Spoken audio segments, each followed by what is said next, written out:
Hello everyone, and in this video I will show you how you can fix Shopee voucher error M02. So this error is going through on many people devices. So there are few fixes that you can do in order to resolve this issue. So the first one is you just need to remove the discount code from your order at the checkout page. Simply open up your order on your checkout page and remove the discount code from your order. The next step is reordering your item.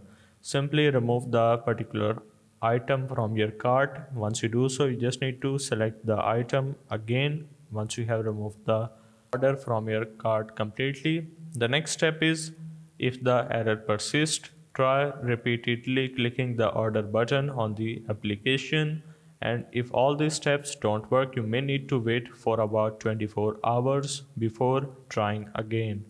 So that's the whole process of how you can fix Shopee voucher error M02.